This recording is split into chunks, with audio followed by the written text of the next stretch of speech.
नमस्कार, न्यूज़ तरंगधारा में आपका स्वागत है। मैं आपके साथ प्रज्ञा सैनी।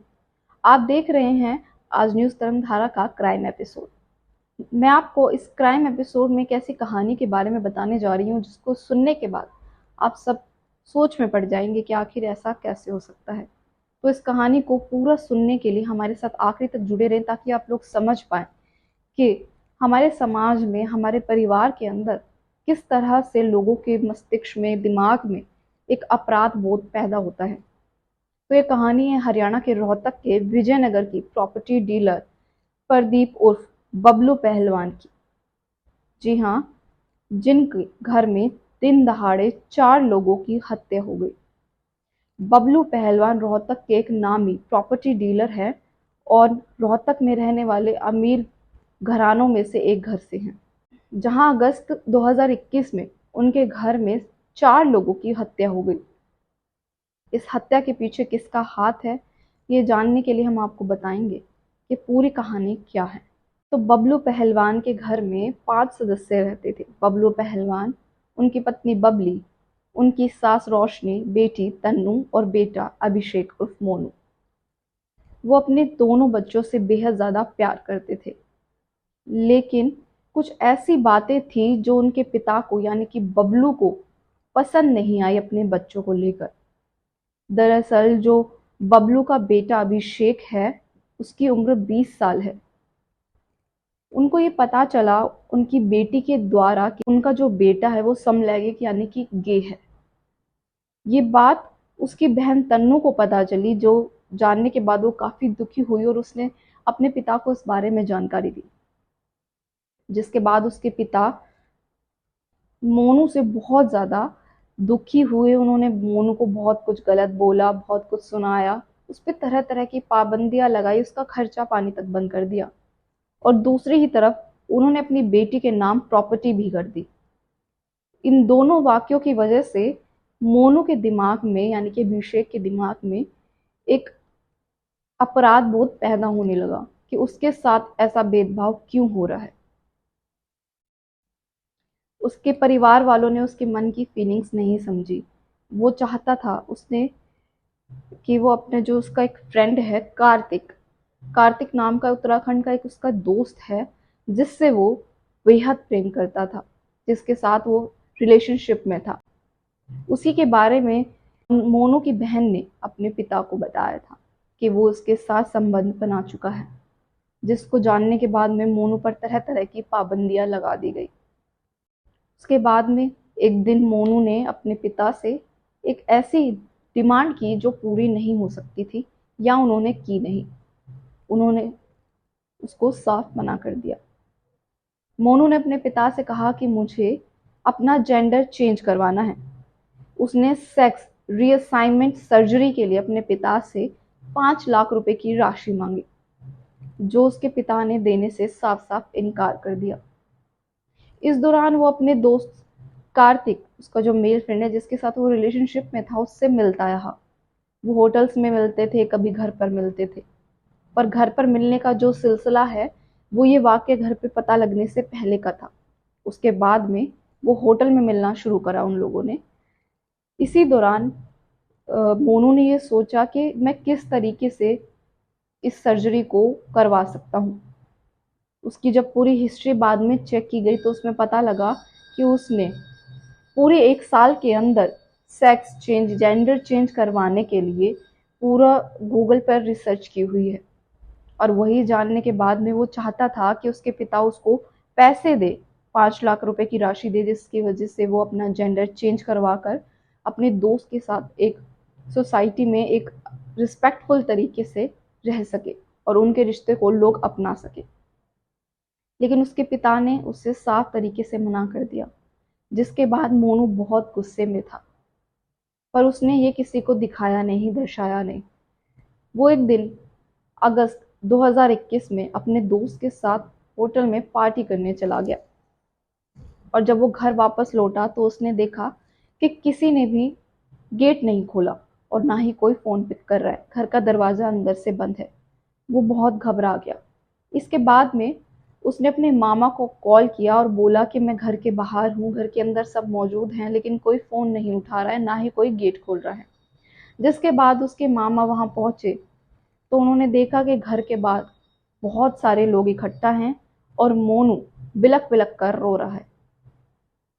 उसने देखा कि उनकी जीजा, उनकी बहन और उनकी माँ और उनकी भांजी की किसी ने बेरहमी से हत्या कर दी।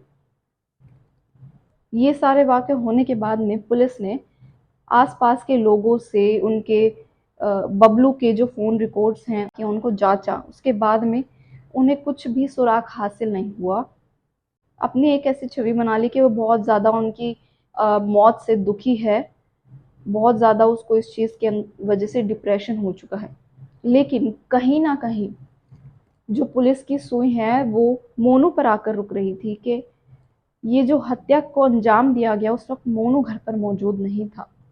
तो क्या इस पूरी साजिश के पीछे मोनू का कोई इनपुट हो सकता है, कोई हाथ हो सकता है? पुलिस ने जब पूछताछ की और तरह तरह के कुछ सवाल किए, जिन सवालों का जवाब देने में मोनू असमर्थ रहा, तो उसने कहा कि हाँ, मैंने अपने परिवार वालों की हत्या की है। उसने ये बात को कबूल कर लिया।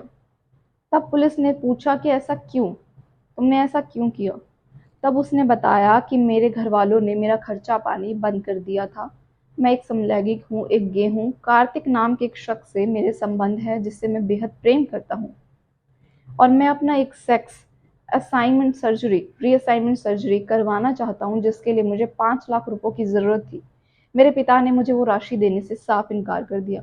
मैं चाहता था, मुझे यही रास्ता समझ में आया कि अगर मैं इस रास्ते से, मेरे घर वाले मुझे पैसे नहीं दे रहे हैं, तो मैं अगर इन लोगों को ख़त्म कर दूँ तो उसके बाद तो सब कुछ मेरा ही है। उसके बाद मैं कुछ भी कर सकता हूँ, कहीं भी जा सकता हूँ और किसी भी तरह से अपनी ज़िंदगी गुजार सकता हूँ।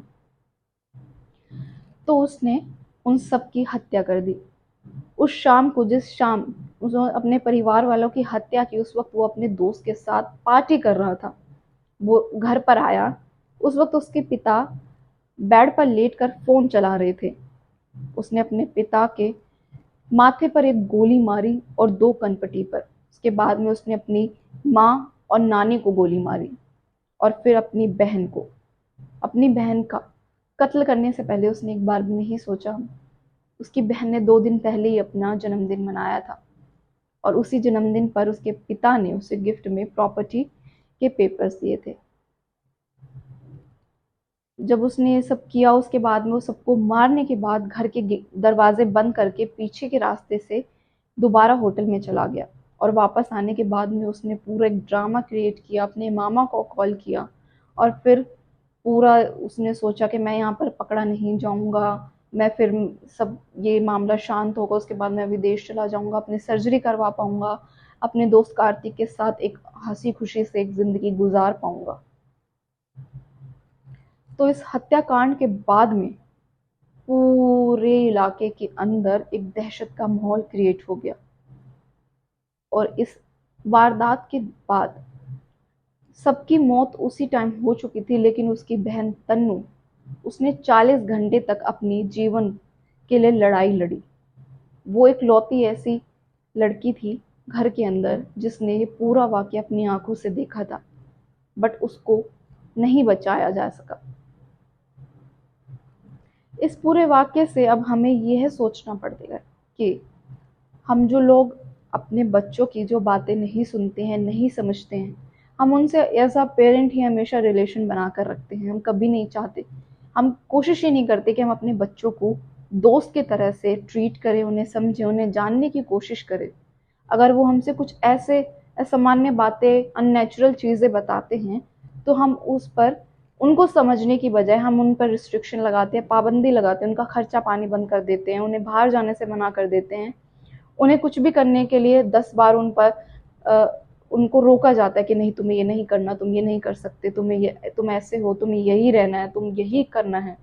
तो इस तरह से सामने वाला जो बच्चा है, उसे लगता है कि मुझे कोई नहीं समझता, क्योंकि फिर मैं क्यों किसी को समझूं, वो जो कह रहे हैं मैं क्यों समझूं जब वो मुझे नहीं समझ रहे। तो हमें ये सोचना चाहिए कि हम अपने बच्चों से किस तरीके से वो एक रिलेशन क्रिएट कर सके जिसमें हम अपने बच्चों को, अगर वो कुछ ऐसे अननेचुरल चीज़ें या कुछ ऐसे वाक़ये करना चाहते हैं, उनके मन में ऐसे विचार उत्पन्न हो रहे हैं, तो उनको किस तरीके से शांत किया जा सकता है या समझा जा सकता है, या वो सच में सही हैं या गलत है, इसका हमें फैसला करना होता है। तो इस तरह से जब हम बच्चों को जब समझने में हमारी तरफ से कमी रह जाती है, तब बच्चे के मन में, मस्तिष्क में ऐसे अपराध बोध पैदा होते हैं कि अगर शायद मैं ऐसा करूँ तो ऐसा हो सकता है, या मैं ऐसा करना चाहूँ तो ये लोग समझेंगे नहीं, तो अगर मैं ये चीज़ गलत तरीके से करूँ तो शायद आगे जाके मुझे आसानी हो, मैं उसमें कुछ कर पाऊँ जो मैं चाहता हूँ, जो मुझे कोई करने नहीं दे रहा। तो हमें हमारे समाज के अंदर जो इस तरीके के जो समलैंगिक संबंधों के बारे में जो भी मिथक हैं, उनको समझना चाहिए। अगर कुछ ऐसा है भी तो हमें काउंसलिंग के ज़रिए या डॉक्टर से कंसल्ट करके, क्योंकि साइंस, विज्ञान एक ऐसी चीज़ है जिसके बारे में हम आम आदमी नहीं जानते। विज्ञान जो डॉक्टर्स हैं वो उस चीज़ को अच्छे से जानते हैं, हम लोगों को समझा सकते हैं कि सच में अनैतिक है या नैतिक है। इसे हम और आप डिसाइड नहीं कर सकते। तो इसी तरह की और खबरों और कहानियों के लिए हमारे साथ जुड़े रहिए। आज के क्राइम एपिसोड को पूरा देखने के लिए आपका बहुत बहुत धन्यवाद। मैं आपके साथ प्रज्ञा सैनी।